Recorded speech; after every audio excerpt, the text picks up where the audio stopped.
Declaration.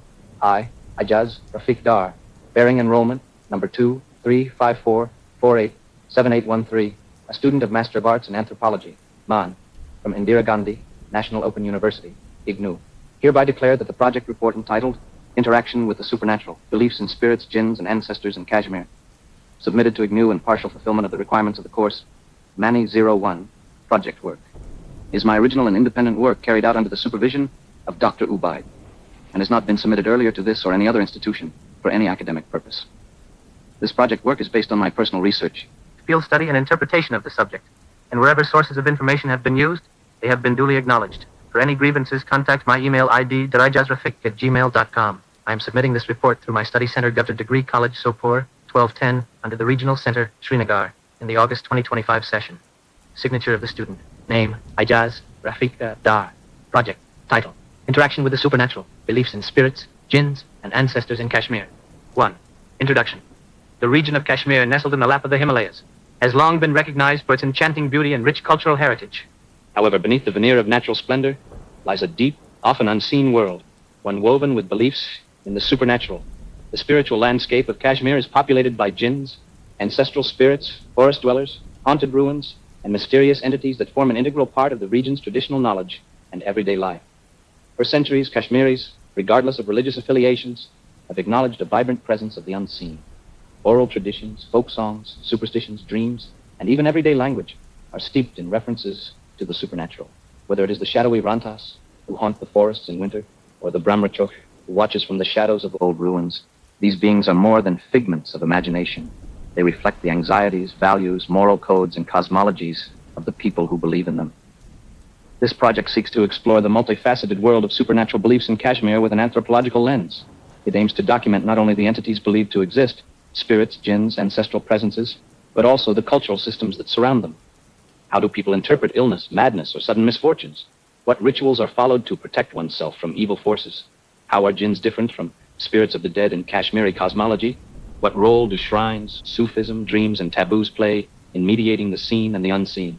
Drawing from interviews, folklore, traditional practices, and religious texts, this project explores how supernatural beliefs continue to inform Kashmiri identity, social norms, and spiritual life.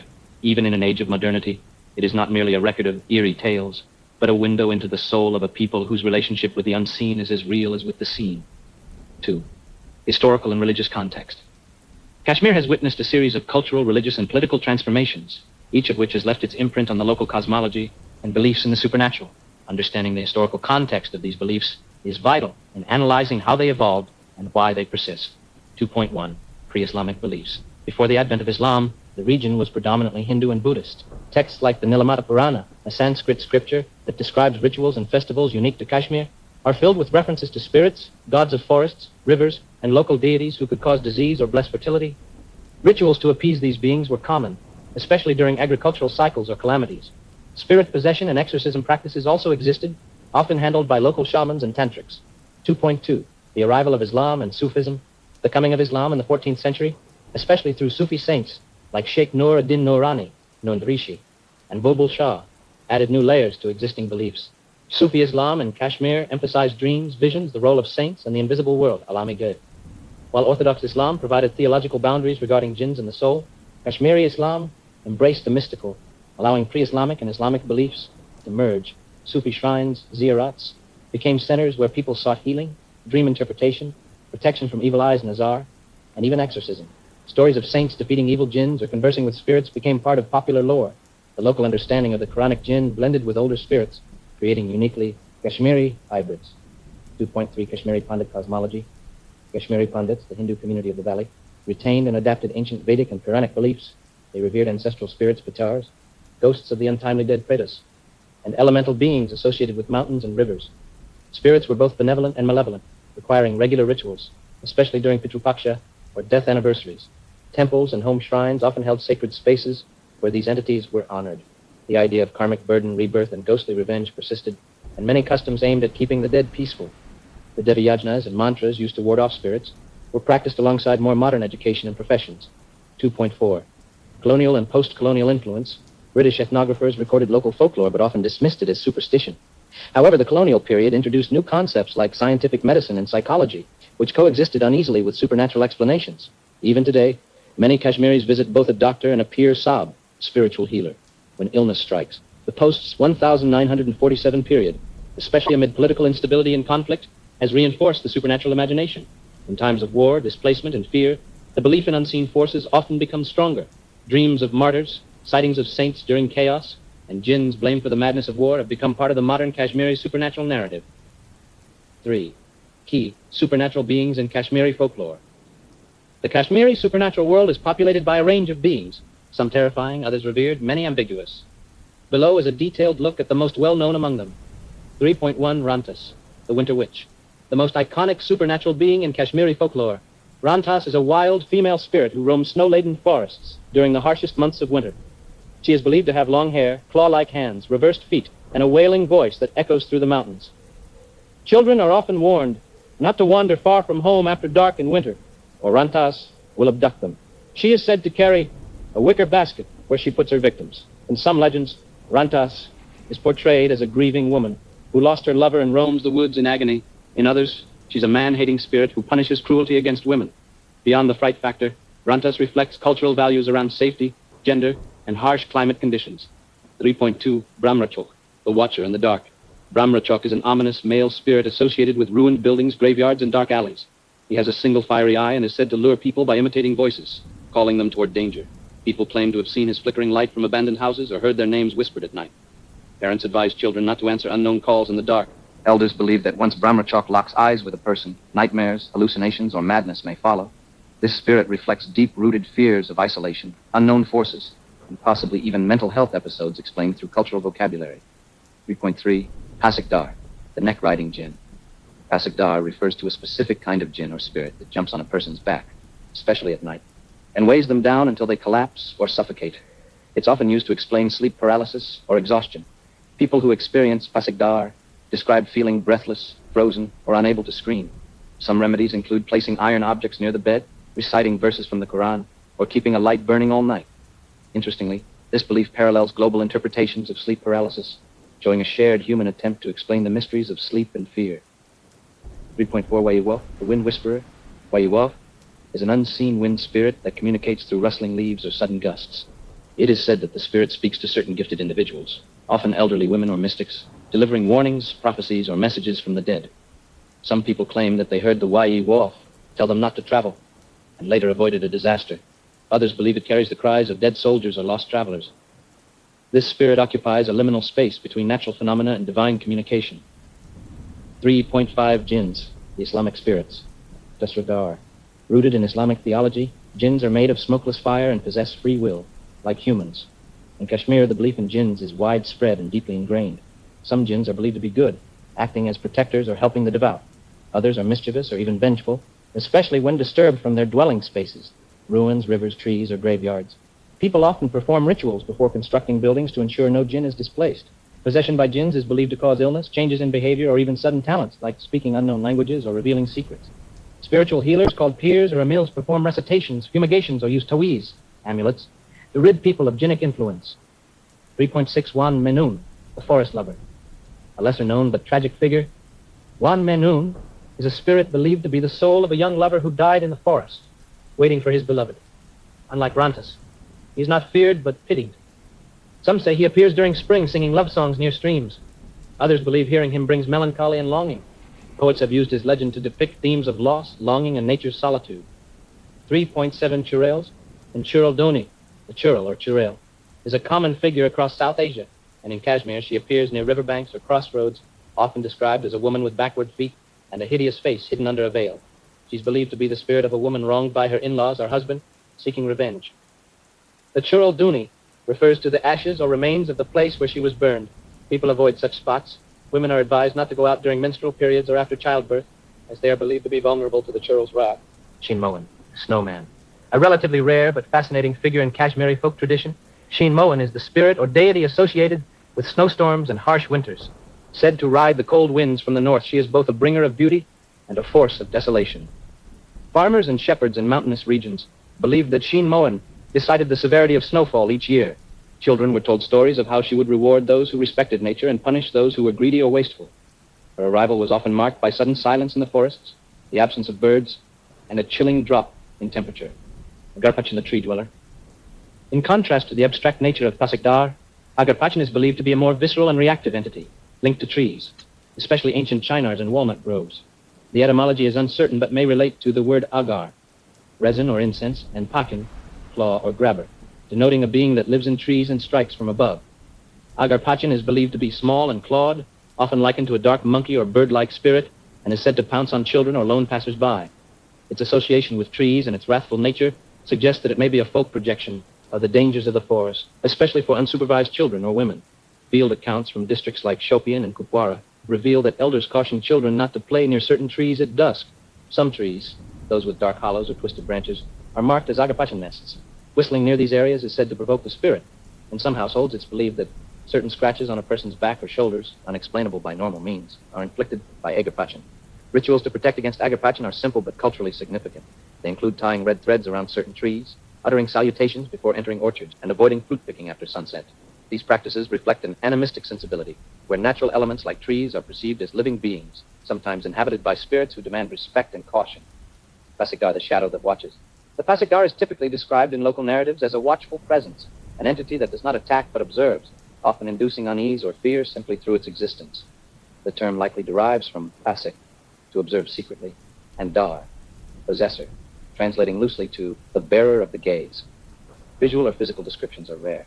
Most descriptions focus on feelings of being watched, of encountering a familiar figure who doesn't respond, or of seeing someone at a place and time they couldn't possibly be present. This lack of form may in fact amplify its symbolic meaning as an embodiment of conscience, guilt, or spiritual alertness. In some rural narratives, particularly in southern districts like Kulgam and Pulwama, Pasikdar is said to appear near graveyards, shrines, or solitary forest paths, especially to those who harbor impure intentions.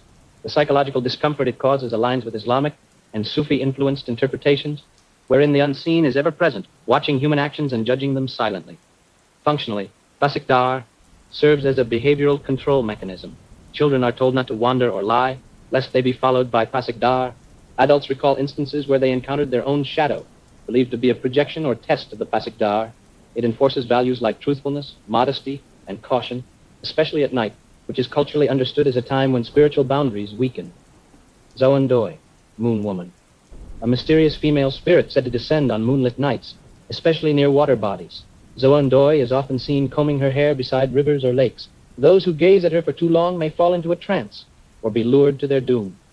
Some interpret her as a spirit of lost love, others as a water deity, misunderstood by modernity. In some villages, moonlit nights are still treated with caution, especially for young men who are warned not to wander alone.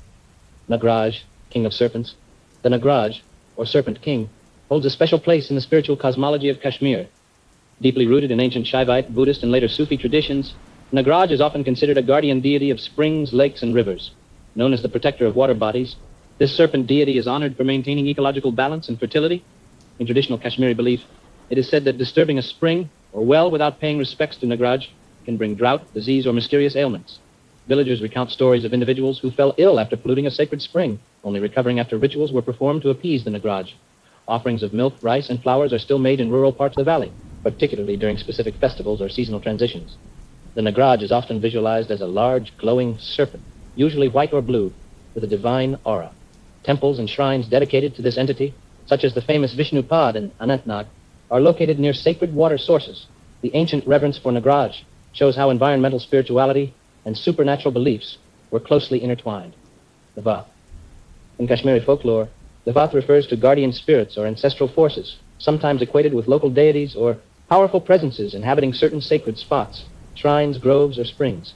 These beings are believed to have protective but volatile temperaments. When angered due to disrespect or trespassing, they may possess a person or cause misfortune. Traditional healing practices often involve placating the Devath through offerings, rituals, or the intervention of a shaman, Buj. Devath symbolizes the liminal space between sacred protection and punishment, enforcing moral and cultural boundaries. Din. A Dane in Kashmiri. Belief is a witch-like female entity, usually feared for her malevolence.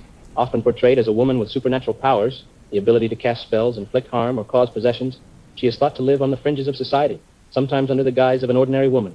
Tales of Danes usually involve envy, jealousy, or revenge, and they are held responsible for diseases, marital discord, or psychological disturbances.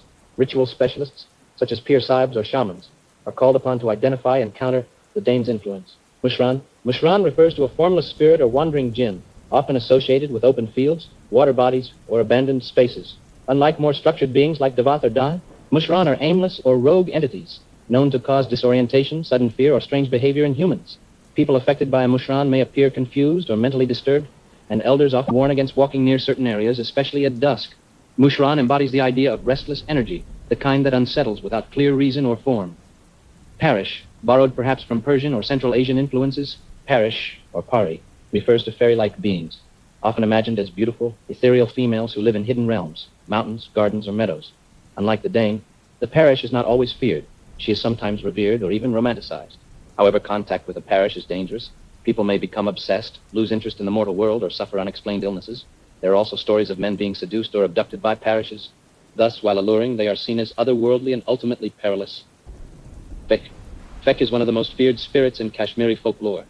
Traditionally believed to be a monkey-like creature covered in dark fur, with glowing eyes and elongated limbs, the Vetch is said to dwell in remote forested areas, willow groves, and alongside irrigation canals. Its most terrifying trait is its uncanny ability to imitate human voices, especially of loved ones, crying infants, or calling elders, thereby luring its victims deeper into secluded spaces. It often calls out from behind walls, trees, or rooftops, mimicking voices so convincingly that it creates panic and confusion. Villagers across the valley recount tales of men who chased a familiar voice at dusk, only to disappear or be found days later in a state of shock. The Vetch is considered especially active during twilight hours and foggy evenings. Some oral traditions even describe it as a spirit cursed for mocking or harming the innocent in its past life. People often protect themselves from Vetch by avoiding answering calls after dark, especially from unknown directions. Protective practices include carrying iron nails, charcoal, or reciting Quranic verses. In some parts of South Kashmir, families avoid naming loved ones loudly during the evening, fearing that the Vetch might mimic them. Rachok. Rachok is a mysterious nocturnal spirit that Kashmiri oral tradition associates with rooftops, open meadows, and seasonal winds. Unlike the terrifying Vetch, Rachok is enigmatic and elusive. It is rarely seen, but often heard, identified by the rhythmic tinkling of anklets, janjar, late at night. It is believed to walk lightly over wooden rooftops, and the sound is so precise and graceful that listeners often assume a real person is moving overhead. According to local belief, Rachok does not harm unless provoked or disrespected. It is thought to be connected to old ancestral souls or ancient watchers of the land who dislike noise, mess, and disrespect. Its presence is considered a warning or a sign that certain boundaries have been crossed. In many areas, people avoid leaving laundry or women's garments on rooftops after sunset to avoid invoking the Rachok's attention. Some elders believe Rachok appears most during the autumn winds, bringing a sense of loneliness, transition, and silence. A few interpret it as a feminine spirit of the wind or a ghostly dancer from forgotten times. Offerings are not usually made to it, but silence and respect are advised when its presence is suspected. In folk psychology, Rachok is seen as a symbol of conscience, a spiritual overseer of the home. Children and elders are warned not to speak harshly at night, lest the Rachok decide to linger longer than welcome. These enhanced understandings deepen the mystique surrounding both Vetch and Rachok, making them not only subjects of fear, but also elements of reflection, memory, and respect within Kashmiri tradition. Rituals, practices, and protective measures. To guard against malevolent spirits or seek favor from protective ones, Kashmiris have developed a rich repertoire of rituals and practices. These include both individual and communal acts, ranging from spiritual cleansing to shrine pilgrimage. 4.1, amulets and taweez, tiwiz. Many households keep amulets containing Quranic verses or sacred symbols written by religious figures. These are tied around children's necks or placed in homes to guard against evil eyes, jinn possession, or illness. 4.2, smoke and fragrance. Loban and Isband, burning fragrant resins like loban, benzoin, or seeds, like Isband, is a common ritual, especially in the evenings or after childbirth. The smoke is believed to ward off negative spirits and purify the space. 4.3, shrine visits and Pir Sahib blessing. Visiting the shrines of saints like Sheikh Nur ad-Din Wali, Makhdum Sahib, and Baba Reishi is a common practice.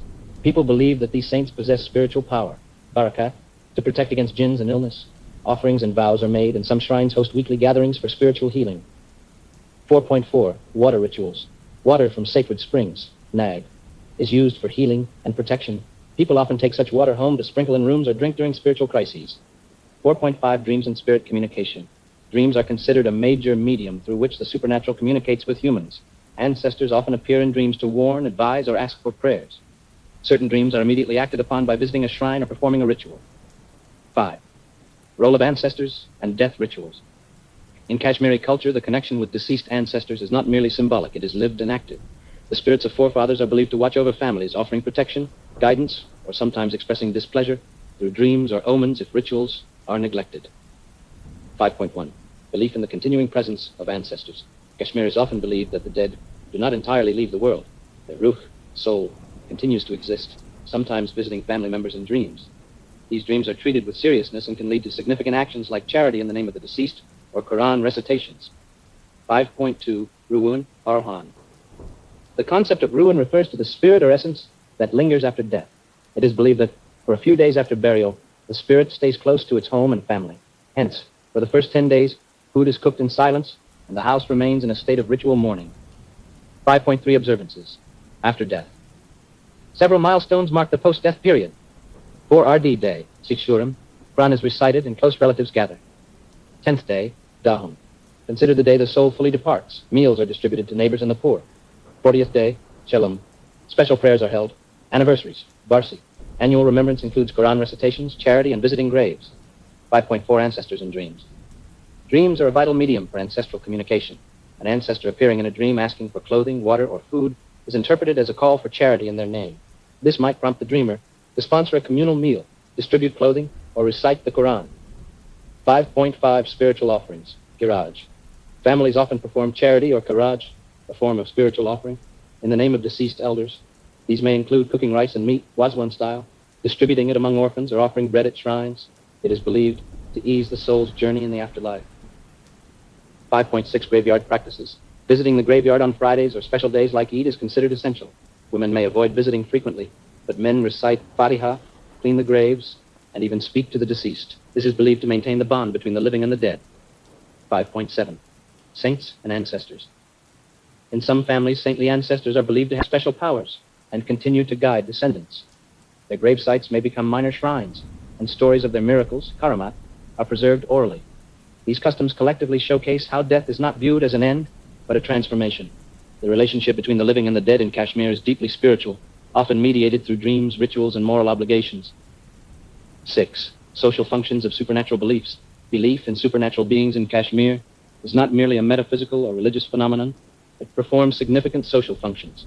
These beliefs influence social behavior, community cohesion, and moral regulation in both subtle and overt ways.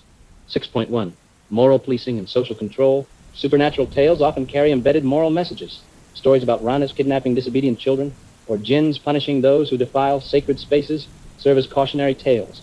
These narratives guide behavior, especially of the youth, and enforce societal norms without overt coercion. For example, girls are warned not to wander alone at night, not merely for safety, but due to fear of being possessed by spirits. Respect for elders, truthfulness, and hospitality are reinforced through stories where the virtuous are protected and the disrespectful cursed by jinns or haunted by spirits. 6.2. Community solidarity and collective rituals. Public rituals like the Chelam, 45th day prayer, shrine visits, or collective Quran recitations during supernatural afflictions strengthen community bonds. Families come together not only to remember the dead, but to renew kinship ties and participate in shared spirituality.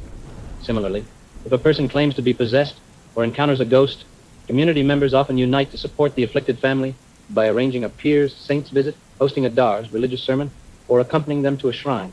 This communal approach reinforces a sense of belonging and shared responsibility. 6.3. Explanation of misfortune and psychological relief. In times of unexplained illnesses, mental distress, or sudden tragedies, supernatural explanations can offer a form of relief.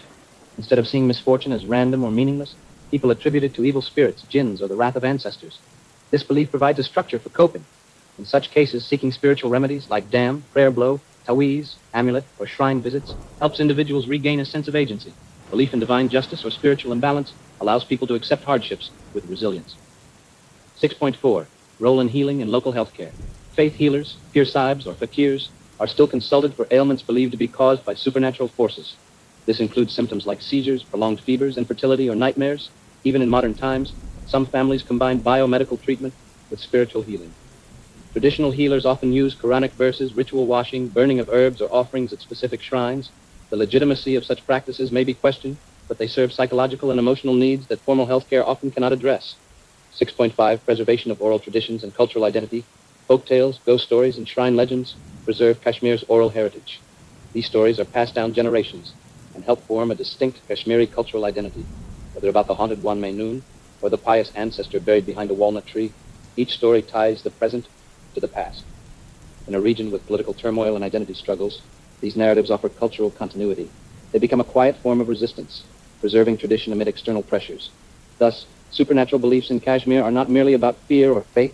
They shape how people behave, how communities function, and how culture is preserved. 7. Case studies from fieldwork. This section includes first-hand accounts and narratives collected during informal interviews and discussions in rural and urban Kashmir. These case studies offer insight into how people interpret and interact with supernatural phenomena in real life. 7.1. Encounter with Rantas, a village elder's tale.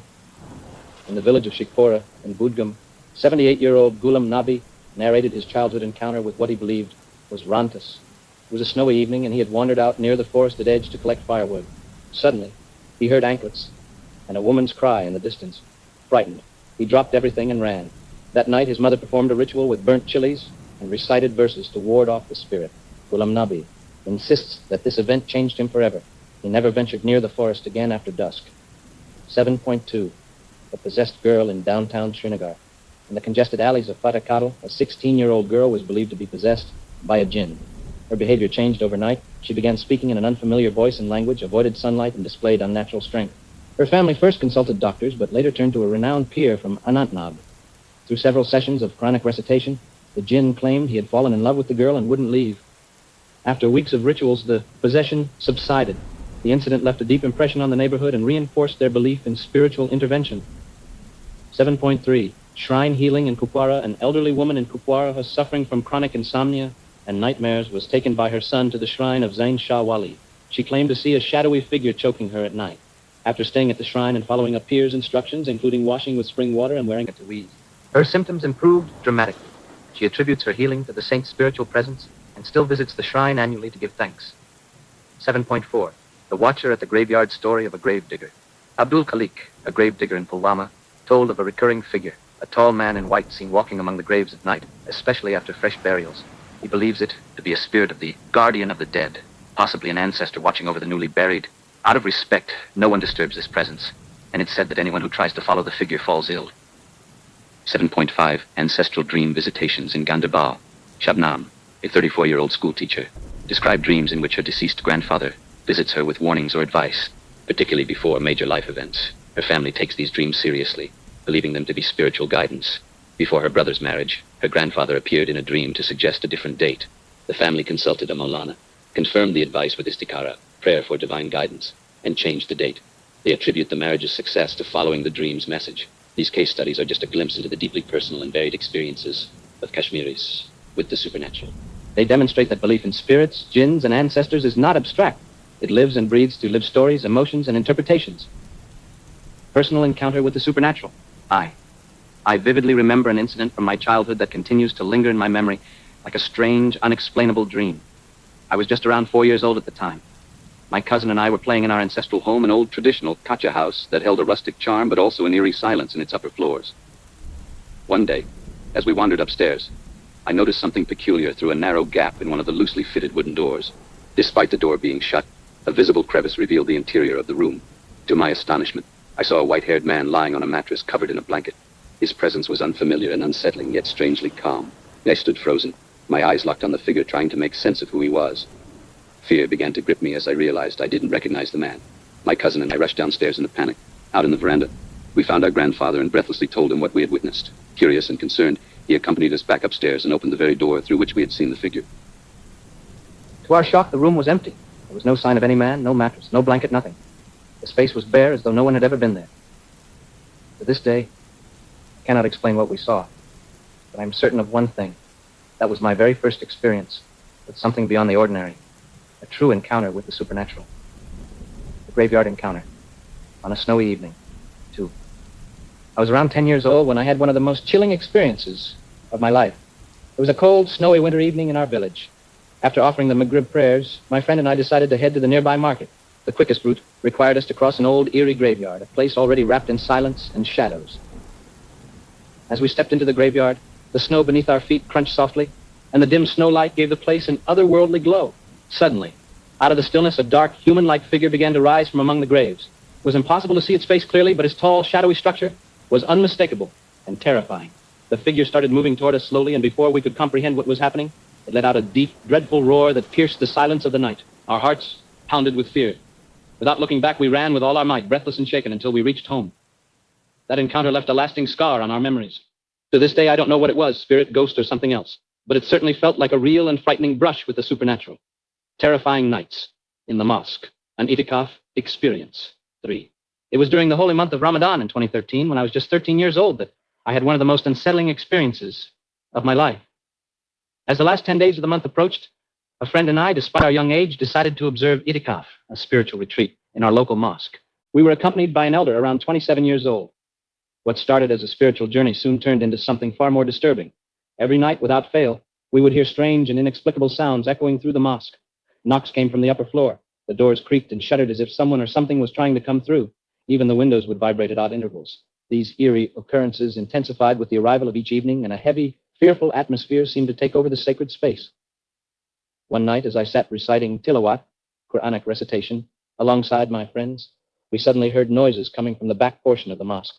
Curious but cautious, I walked over and slowly lifted the curtain that separated us from the sound. What followed was a moment of terrifying silence, and then, out of nowhere, I heard what felt like the opening of a coffin. The sound was so chilling, so surreal, that it froze me in place. Overwhelmed with fear, I rushed back and began to recite the Quran in a loud, trembling voice. Despite the terror that gripped me, I found some strength in the verses, but my voice shook and my heart pounded with every word. Those 10 days of itikaf, meant to be filled with peace and devotion, were instead marked by fear and strange supernatural happenings. That experience left a lasting impression on me, one that I believe was a true brush with the unseen. 8. Influence of modernity and changing beliefs. As Kashmir moves through the 21st century, the intersection between modernity and supernatural belief systems becomes increasingly complex. While modern science, technology, education, and healthcare have reshaped many aspects of life, traditional supernatural beliefs continue to persist, sometimes challenged, sometimes transformed, and sometimes reaffirmed in new form. 8.1. Role of education and scientific rationalism. With increased access to formal education, particularly in urban areas, a growing number of young Kashmiris adopt more rationalist or scientific explanations for phenomena previously attributed to spirits or jinns. Psychology and psychiatry are gradually gaining acceptance, especially in addressing issues like sleep paralysis, hallucinations, or trauma-induced behavior. However, even among educated populations, there remains a parallel belief in the unseen, where science is seen as complementary rather than contradictory to spiritual understanding. 8.2.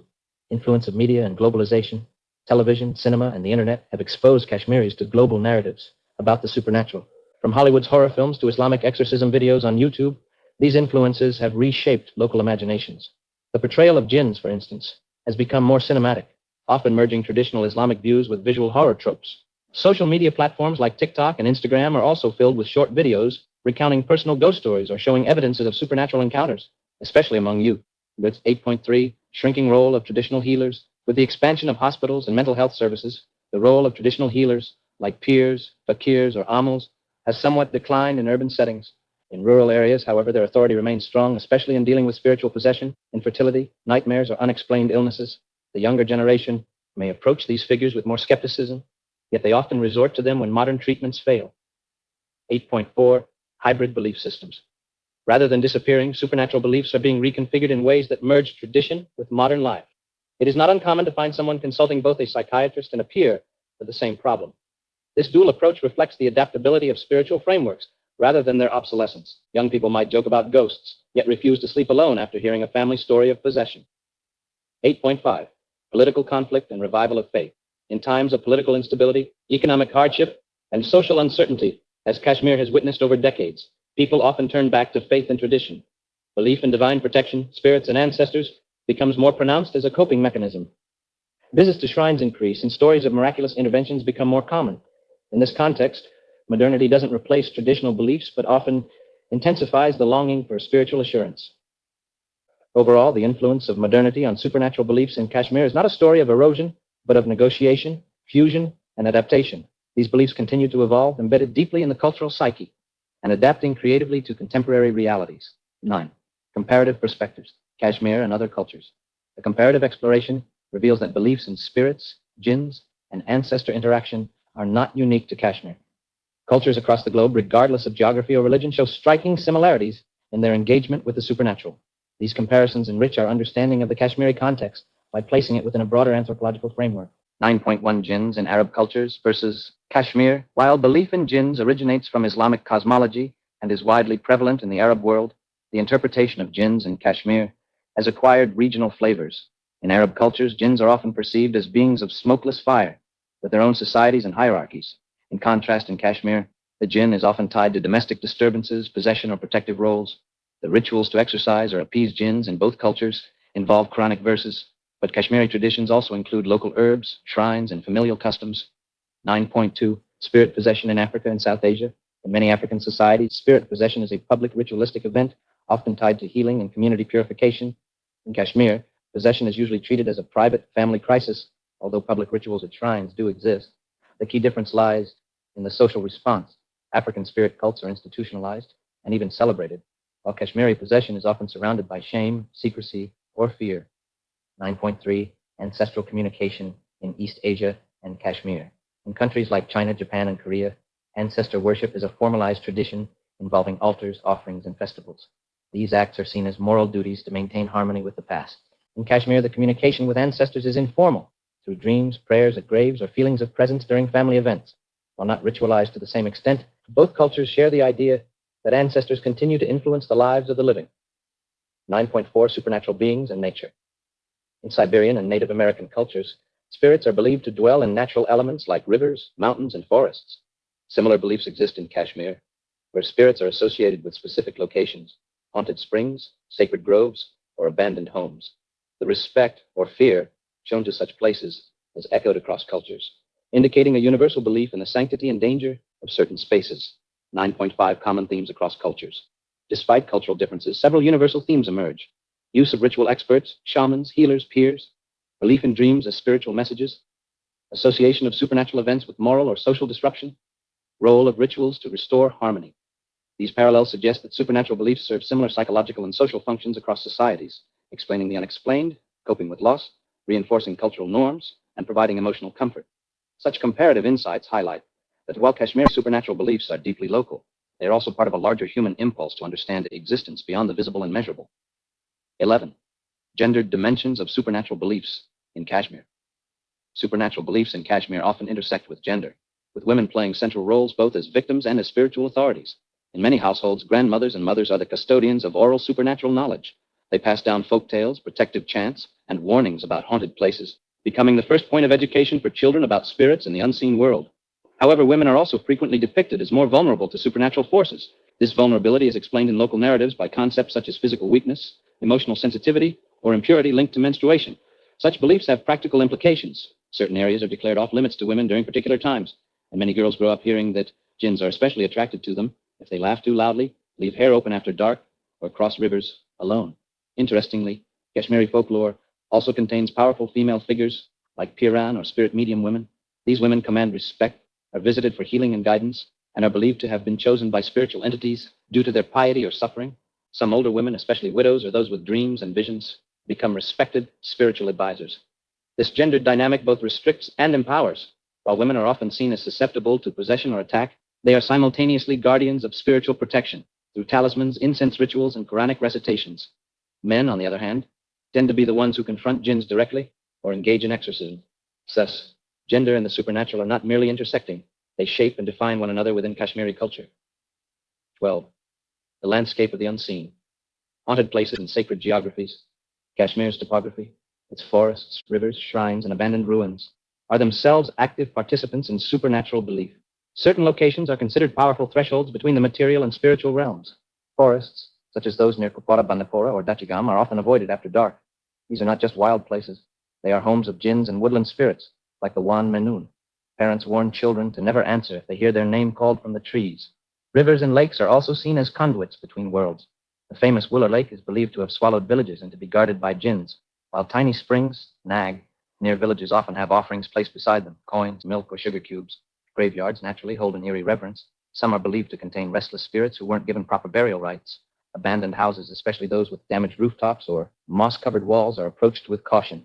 In fact, many Kashmiris prefer not to rent or purchase old homes without first inviting a pir, saintly person, or alim, scholar, to spiritually cleanse it. Shrines of saints, known as ziyarats, serve as spiritual nodes. While they are sacred spaces for prayer and healing, many also serve as boundaries. It is said that jinns and spirits avoid such places, and people suffering from afflictions often spend nights at these shrines hoping for deliverance. These haunted geographies are not merely superstition. They influence real decisions: where to build homes, how to farm, when to travel, and whom to trust. The land of Kashmir with its beauty also whispers of its unseen inhabitants. 13. Dreams, omens, and premonitions. Dreams hold a special status in Kashmiri supernatural belief. They are viewed not just as random imagery, but as possible communications from spirits, ancestors, or the divine. A common belief is that if a deceased loved one visits in a dream, it may signal a need for charity or prayer on their behalf. Dreaming of water, especially muddy or rising water, is often considered a warning of illness or misfortune. Snakes in dreams are seen as spiritual presences. Depending on the context, they may symbolize danger, wealth, or a guardian spirit. Omens are also closely watched. If an owl hoots near a home, it may be taken as a death warning. Sudden shivering or involuntary twitching of the eye is interpreted as an impending encounter with a spirit. Smelling an unknown perfume in an empty space is believed to be a sign of a jinn's presence. Traditional healers are often consulted for dream interpretation. The more pious and Quranically learned among them cross-reference dreams with Islamic texts to determine their validity and spiritual implications. These practices bridge the visible and invisible, providing a guide for daily life. For many, it is in the symbolic logic of dreams and signs that deeper truths about health, relationships, and future events are understood. 14. Children and the supernatural. Children in Kashmir are often believed to be more sensitive to the supernatural. Babies are rarely left alone, especially in rooms with open windows or mirrors. It is common to place black threads, amulets, or even a dot of coal on a child's forehead to ward off the evil eye or jinnic influence. There are stories of toddlers suddenly becoming mute, staring at corners, or laughing at unseen presences, events that prompt visits to spiritual healers. Parents take great care not to praise their children excessively in public, fearing the jealousy of both humans and spirits. Lullabies are filled with warnings. Don't go out at night, don't play near water, don't look over your shoulder if someone calls your name from behind. These narratives are not just fear-based, they're protective, education encoded in folklore. Children are also believed to carry messages from the other side. A child's casual mention of a deceased relative or identifying an unknown location is taken very seriously. Some are considered spiritually gifted and are watched closely for signs of future pyres or healers. In all, childhood in Kashmir is deeply intertwined with an invisible world, where imagination and intuition are taken as spiritual truths. 15. Political and conflict.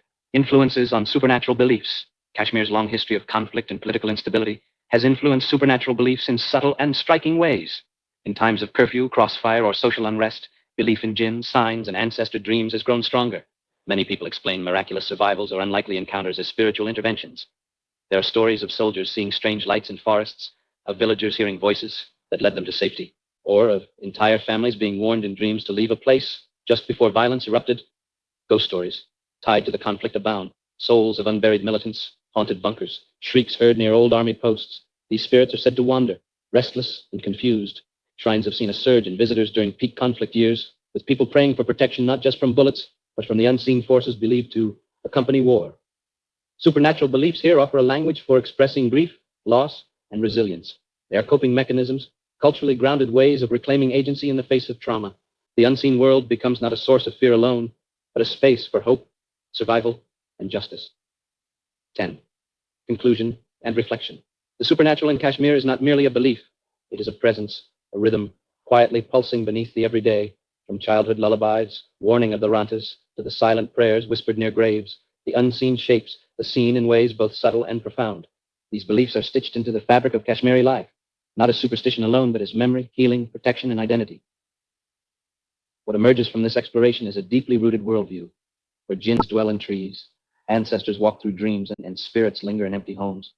In the mountains and meadows of this beautiful valley, the living are never truly alone. This awareness brings fear at times, but more often, it brings comfort. It reminds people that they are connected, not just to each other, but to generations before them and forces beyond comprehension. Even as modernity sweeps through classrooms, hospitals, and smartphones, the supernatural lingers, and not as a relic of the past, but as a quiet truth that adapts and endures. Beliefs may change form, but the human yearning for meaning, connection, and protection remains unchanged. In moments of deep sorrow, uncertainty, or wonder, it is to these beliefs that many still return. This project is not just an academic endeavor, it is a personal reflection on the valley I call home. These stories are not found only in books. They echo in family gatherings, village tales, and silent glances passed between elders. They are ours, fragile, haunting, and resilient. They deserve to be preserved, not as folklore alone, but as testimony to the soul of Kashmir. In remembering the spirits, jinns, and ancestors, we remember who we are. Bibliography 1. D'Souza, R. 2009. The Social Life of Spirits in South Asia, Oxford University Press. 2. Ghosh, B. 2012. Ghosts, Jinns, and Spirits in Islam, an Anthropological Approach. Sage Publications. 3. Khan, A.M.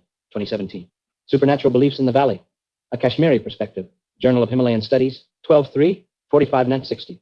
4. Lawrence, W.R. 1895. The Valley of Kashmir. H. Froude, Oxford University Press. 5. Qureshi, T. 2016.